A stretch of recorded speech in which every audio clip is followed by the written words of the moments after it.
Beberapa. Jadi misalkan gua ambil contoh dengan Dion Wiyoko. Waktu gua ketemu dia itu kan dia tuh kalau nggak salah lagi mau ngelamar kerja.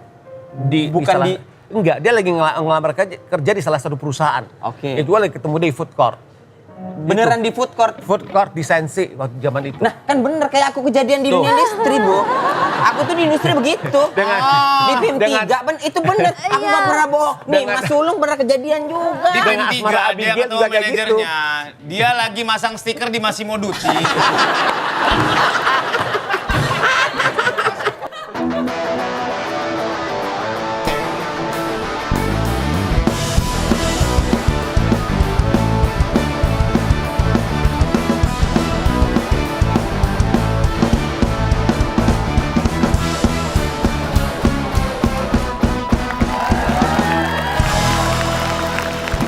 Hello everyone, welcome to Talkpot. Surya Insomnia, Indra Jegal, Spanduk Pecel Lele. Tahu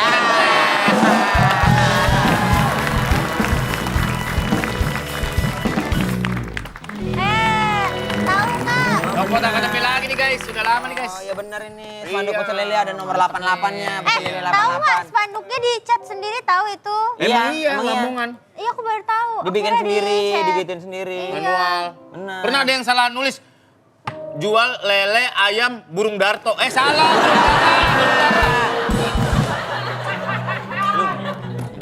Burung Ada yang pernah Darto. typo tuh. Ah. Jualnya pecel lele, tapi ditulisnya pecel lela. Iya. Lelenya jadi Itu dia pecel. menyediakan Ada- tempe, tahu. Ya tiba-tiba tuh tahu-tahu. Iya, tahu tiba-tiba. Ini dia jualan lele tapi typo jadi lala. Ya sayangnya cuma 50.000 saja ya sayangnya. Balala ya, balala. Balala itu. Iya sayangnya 50.000 saja. Hari ini Talkpot Academy lagi guys. Ya, Tapi jujur ini bintang tamu kita kali ini udah berpengalaman banget. Artis biasa. atau talent di bawah manajemen dia itu nama-nama besar semua. Luar biasa. Aku sebutin ya, ada Vino G. Bastian, Niko. Niko enggak, Niko enggak? Adinia Wirasti, Oh, iya. Julie Estelle, Ya, Catherine Wilson, Ya. Alin Adita, Reza. Ben Joshua, Bang Lukman Sardi. Lukman Sardi. Nah ini udah bertahun-tahun. Nama manajemennya itu Avatara Avatara manajemen. Avatara 88. 88. Avatara 88. Ini orang dari kampung saya juga Pak. Dia Mas ini dari Siantar. Oh, Siantar toh perasaannya pasti toh. Ini dia Mas Sulung. Waduh. Apa kabar? Silakan. Duduk sini nih gue. Ya. Silakan Mas Sulung. Sudah ada Mas Sulung guys. Ini kita harus belajar banyak nih Talkpot Academy. Jadi Talkpot Academy Mas kita ngobrolin soal belajar gimana caranya Abang. Mas ini yang bocah paling kecil, paling tolol dia. Jadi Wow. Jadi manajer artis dulunya apa motivasi pertama? Jadi sebenarnya teman-teman sekalian terima kasih untuk undang-undang saya di sini. Kalau tadi Surya nanya motivasi gue pertama kali jadi manajer artis itu sebenarnya kalau dari kecil ya, dari gue kecil itu di Siantar, Jagel. Gue itu kan seneng nonton acara-acara variety show lah kayak gitu ya. Jadi kayak penyanyi ada lagi nyanyi atau misalkan ada zaman itu kan suka ada operet apa segala macam. Nah pas gue ngelihat kayak gitu, gue cuma ngerasa waktu gue kecil itu kayaknya enak ya ada di industri itu. Tapi sebatas itu aja, maksudnya enak ya di industri hiburan, cuma segitu aja nggak berani mimpi lebih besar lagi seperti itu. Nah sebenarnya momennya itu adalah waktu gue SMA. Jadi gue tuh widyawisata dari Pematang Siantar ke Jakarta naik bus waktu itu. Dalam Naik bus. rangka? Dalam rangka itu kebetulan gue aktif di salah satu komunitas. Oke. Ya komunitas, kemudian gue itu kita naik bus tuh dari waktu itu 3 malam lah kayak Iya, gitu 3 malam. ke mana? 4 hari. 4 hari? 3 malam 4 hari naik bus itu. Naik bus bener. Nah itu ke Jakarta.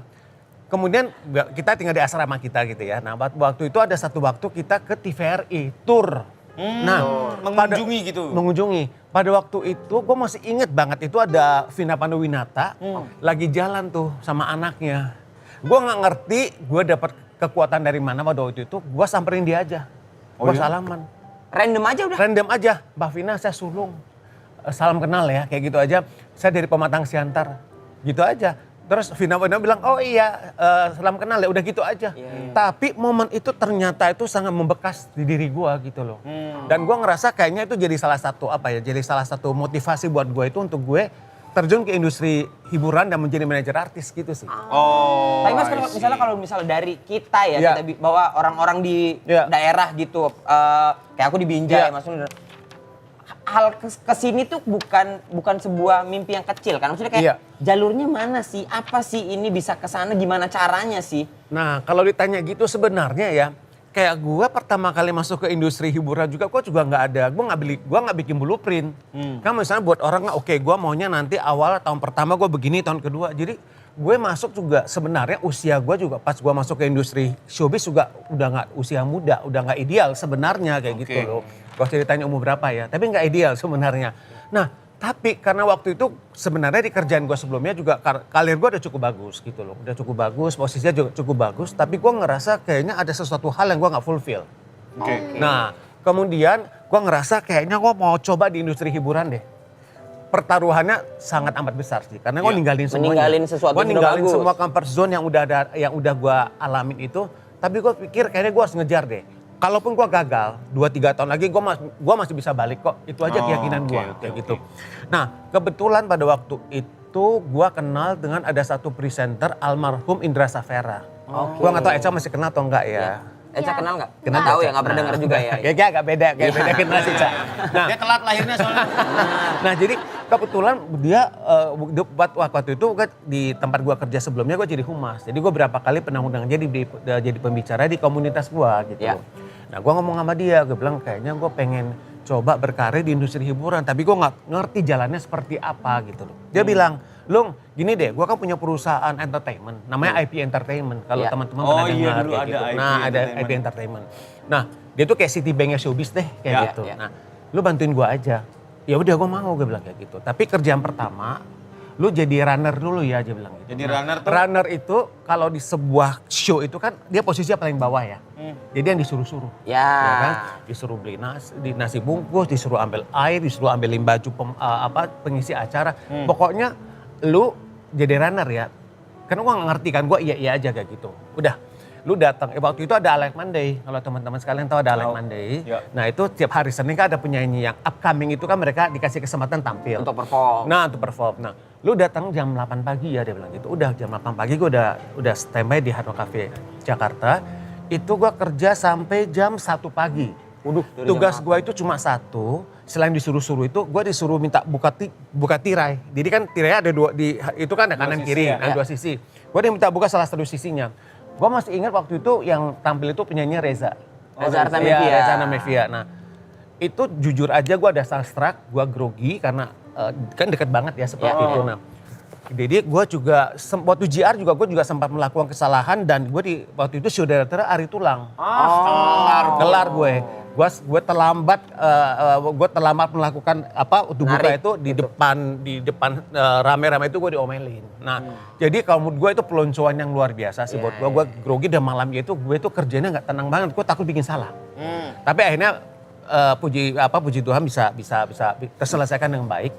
Terus waktu itu gue pulang naik bajai, gue masih ingat jam 2 pagi lah gitu ya. Kan selesai dikasih amplop kan. Iya. Gue buka amplopnya. Berapa waktu itu? 100.000. 100.000. Jam 8 pagi sampai jam 1 pagi. Jam 2 malah gue sampai ya jam 1 pagi lah kita bilang ya. Nah, tapi di sana tuh gue nggak ngeluh sama sekali. Gue cuma bilang, Tuhan terima kasih, kayaknya gue senang sama kerjaan ini. Jadi uang ini gue terima, gue syukurin. Tapi gue ngerasa kayaknya gue akan bisa deh survive di industri ini. Cuma gitu aja. Dan gue nggak ada gambaran apakah nanti gue akan jadi manajer artis atau enggak. Nah begitu itu kerjaan udah selesai, gue dapat lagi assignment baru waktu itu MTV Radio. MTV Trax lagi opening. Kemudian mereka datangin ada grup ska dari Inggris, Save Paris. Nah gue diminta jadi LO-nya. LO-nya mereka. Nah dari sana kemudian Indra nawarin, lu mau kerja nggak full time? Gue mau karena memang cita-cita gue kan. Nah di sana gue kerja kurang lebih 3 tahun. Di sana gue dikasih kesempatan. Enggak, di IP Entertainment. Di IP. Nah, jadi gue itu di kerjaan gue pertama setelah full time itu adalah gue jadi asisten artis manager. Nah, jadi gue asisten artis manager di sana udah ada artis manager kan. Nah, jadi gue belajar banget tuh dari nol gitu, bagaimana cara menghandle artis, bagaimana cara ngurusin artis kayak gitu. Pertanyaannya Mas Ulung, dari sekian banyak POV lu kan udah punya banyak POV ya, as a runner, as a LO, dan sekarang lo megang artis, berarti itu akan menjadi acuan lo untuk bilang ke artis-artis lo bahwa mungkin bisa lebih lebih touch sama orang-orang yang di bawah sana karena itu means a lot. Gitu juga nggak? Iya. Karena gue ngerasa gini, kadang gue ngerasa juga kakak mulai dari bawah banget kan. Jadi kurang lebih itu, jadi gue bisa ngerasain lah kayak gitu loh. Maksudnya strugglingnya seperti apa. Dan gue bersyukur juga talentan yang gue pegang itu juga rata-rata juga mereka kan semua dari bawah banget kan. Jegel gue koreksi dikit ya, tadi yang kamu sebut itu, jadi gue gak megang Catherine Wilson. Tapi gue kenal, tapi gue gak megang kayak gitu. Nah tadi Surya juga sempat sebut nama Niko kan ya, memang gue agennya Nicola Saputra juga. Mas River. Iya. Mas Niko, River. Kurang lebih seperti itu sih. Di film Taol jadi nama River. Berarti emang POV itu memang harus masuk jadi fundamental kan, jadi seorang. Sebenarnya iya. Cuma kan gini, memang kalau kita bicara POV-nya itu kan memang beda-beda ya. Karena kalau gue lihat journey orang kan beda-beda. Gitu loh. Maksudnya ada yang memang mendapatkan privilege, ya kan? Misalkan dia tampil dalam satu film atau satu project, dia udah jadi sesuatu atau misalkan kalau kita bicara content creator, viral langsung demand-nya langsung tinggi gitu loh. Tapi ada juga yang melewati proses yang cukup lama gitu. Maksudnya prosesnya itu dari bawah lah gitu ya.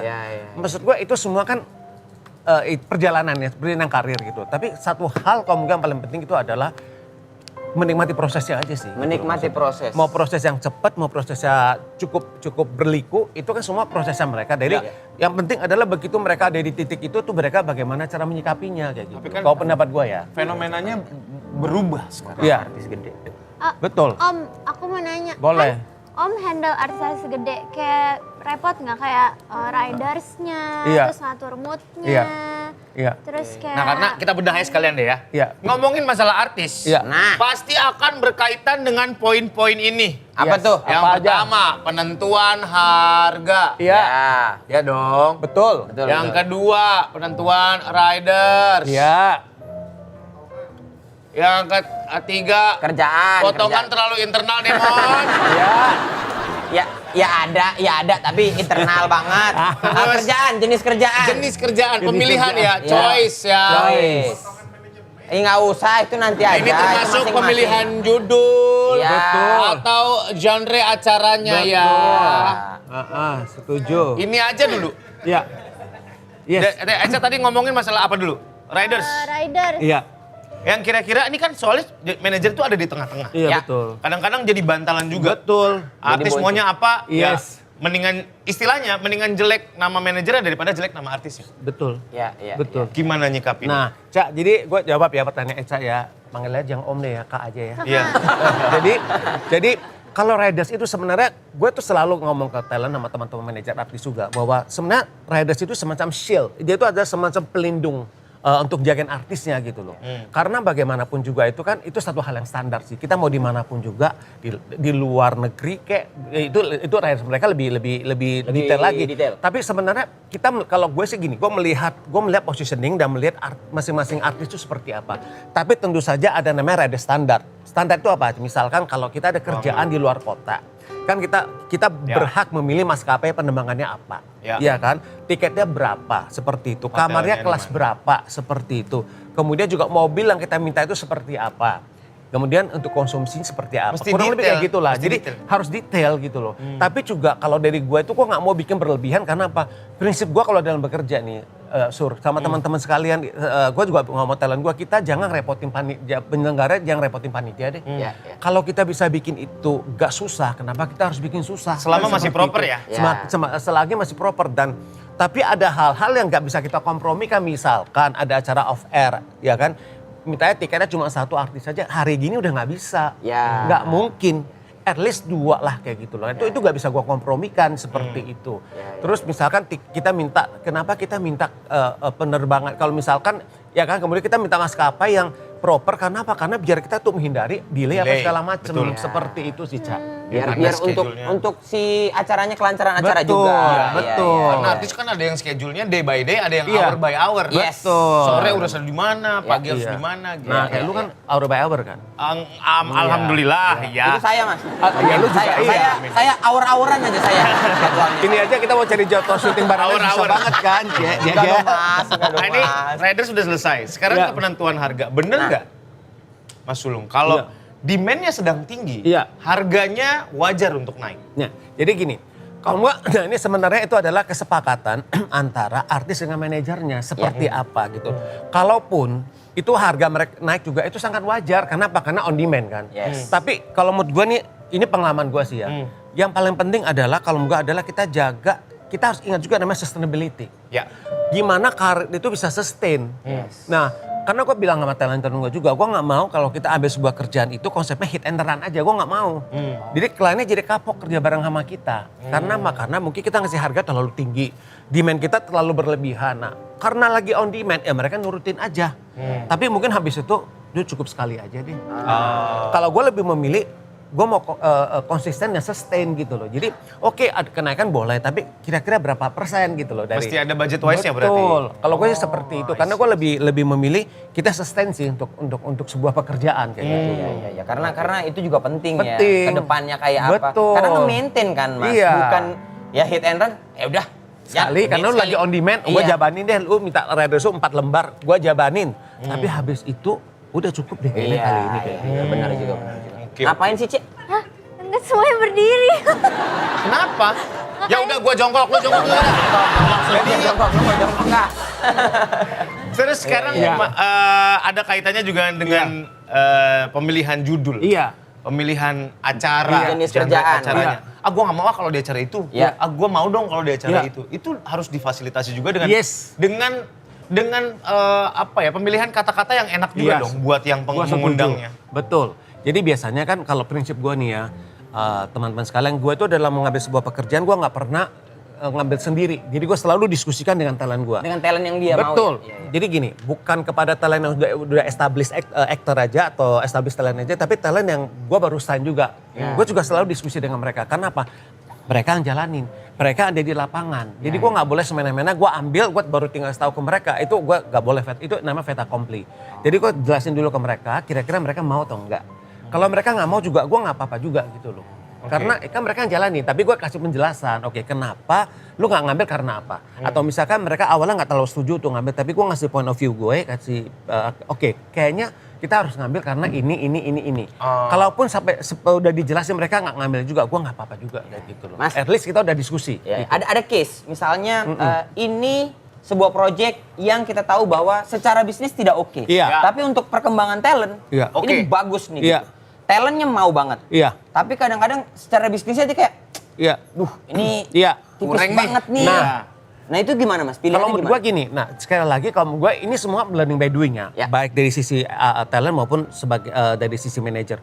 Itu memang kalau menurut gue pernah berkali-kali ngalami hal seperti itu. Ya. Tapi nah sekali lagi kita memang harus belajar ya. Tapi kalau gue sih gini, gue ada satu case juga waktu itu. Salah satu talent gue itu dia ditawarin sama sutradara, dia masih upcoming. Sutradaranya masih belum jadi sesuatu. Ya. Tapi gue begitu dia pitch ke gue, dia kirim ceritanya, dia ketemu, dia cerita. Gue bisa ngerasakan satu ketulusan dari sutradara itu untuk dia pengen bikin sesuatu, dia bikin short movie. Oke. Syutingnya itu di salah satu negara di Eropa itu kurang lebih 3 minggu. 3 minggu. Dan ya. itu budgetnya amat sangat minim. tidak masuk lah intinya. Enggak, Ya. karena dia bikinnya awalnya kan cuma short film. Jadi dia approach salah satu talent gue lah kayak gitu. Gue kemudian ngomong sama talent gue bilang ini ada tawaran seperti ini, lu gimana? Dia baca, dia ketemu sama sutradaranya. Oke, kita ambil ya kayak gitu. Dengan budget yang begitu minim, ya kan? Syutingnya juga bukan syuting. tim yang besar. Enggak, kecil. Kita ambil ya. Oke, kita ambil dengan budget yang seperti itu. Udah akhirnya kalau teman-teman tahu judulnya Sore. Oh. Iya kan? Nah, jadi iya, itu kan awalnya cuma short movie aja. Iya, tapi iya. begitu setelah selesai syuting pulang, sama sutradaranya akhirnya dibikin series aja deh kayak gitu. Dibikin akhirnya mereka bikin karena dia syutingnya cukup lama aja di series. Nah kemudian mereka approach dengan salah satu brand. Kemudian diambil sama brand itu, taruh di YouTube channel mereka, meledak malah talent gue itu dia jadi brand ambassador dari brand itu. Nah case-case seperti itu akan selalu ada sih gitu loh maksudnya gitu loh. Tapi itu butuh intuisi dari seorang manajer. Betul, betul. Karena yang penting dari manajer adalah intuisinya. Betul. Sama, setuju nggak dengan orang-orang bilang bahwa hubungan manajer sama artisnya itu, Iya.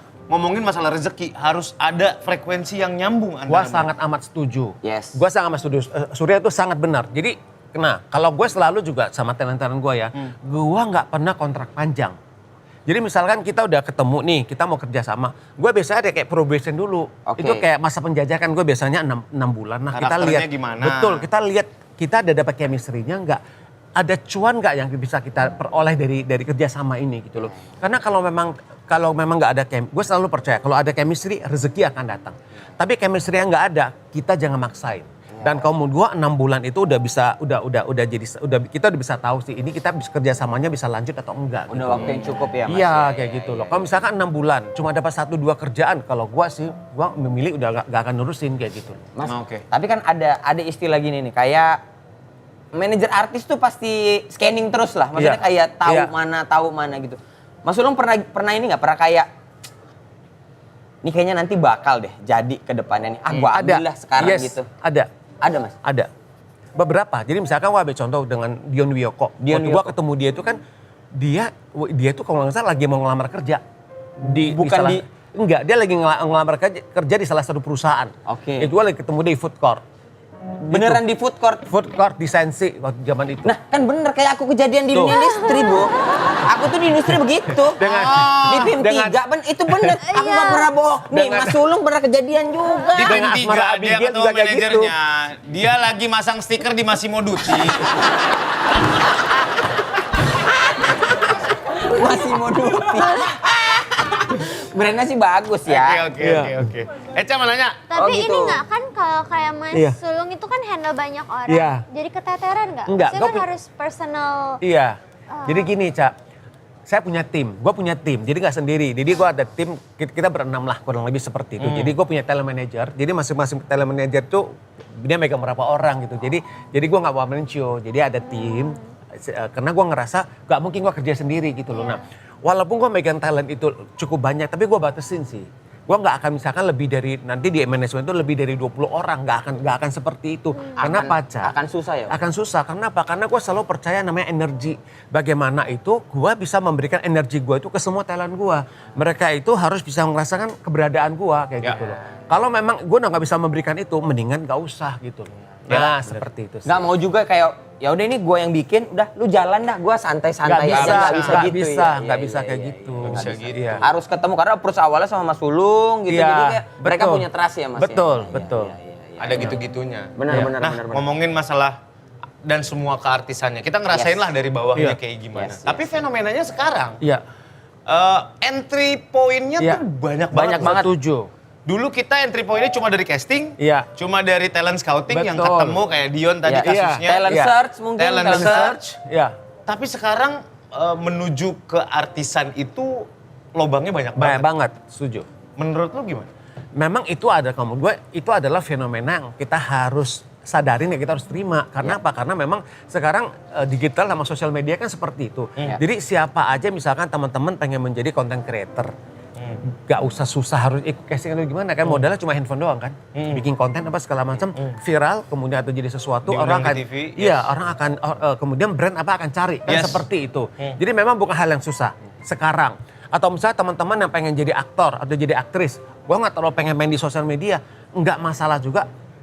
Medianya di mana? Sekarang itu sangat banyak kelas-kelas acting yang bagus. Iya. Ya, contohnya kayak Kuma Art yang punya Mbak Ino Febrianti. Iya. Ya kan Kuma Acting School juga itu banyak. Nah, biasanya ini karena teman-teman itu ikut di sana, kemudian nanti itu akan dilirik tuh sama casting director, sama itu atau misalkan dari aktor ini sendiri akan merekomendasikan. Jadi yang tadi Surya bilang benar, itu lubang-lubangnya itu sangat banyak dan itu harus disadarin gitu loh sama teman-teman sekalian yang pengen berkiprah di industri showbiz. Sekarang itu memang jalurnya jauh lebih gampang. Ya. Seperti itu. Tapi tetap aja kan Mas, maksudnya ya kita anggaplah sebuah view mendatangkan masa apa semua, cuma Iya. kan skill dan talent tuh emang paling penting kan. Betul, Maksudnya attitude setuju. juga, Betul. gitu-gitu ya Mas ya. Iya. Yang paling gue mau tanyain adalah Iya. untuk nge-wrap up ini semua, mentality jadi seorang artis itu harus seperti apa sih? Nah, Kalau menurut gue itu hal yang penting. Ini pertanyaan yang gue tunggu-tunggu juga sih. Jadi sebenarnya kalau menurut gue, jadi artis itu kan nggak cuma sekedar kalau menurut gue ya, cuma sekedar oke, kita dikenal orang, Ya. brand semua akan masuk, Ya. uang banyak kan Ya. seperti itu. Tapi di satu sisi itu yang harus teman-teman sadarin juga, ini yang gue sampaikan juga berkali-kali ke talent gue itu adalah ada yang namanya responsibility. Ada yang namanya tanggung jawab, ada yang namanya komitmen. Ya kan? Nah, itu hal yang harus yang teman-teman juga sadari juga, bahwa jangan cuma sekedar dapatin popularitas saja. Oke, tapi di balik popularitas itu ada juga loh tanggung jawab yang harus teman-teman emban gitu loh. Ya. Apa? Misalkan teman-teman sekarang udah di posisi yang seperti itu. Ya punya responsibility apa?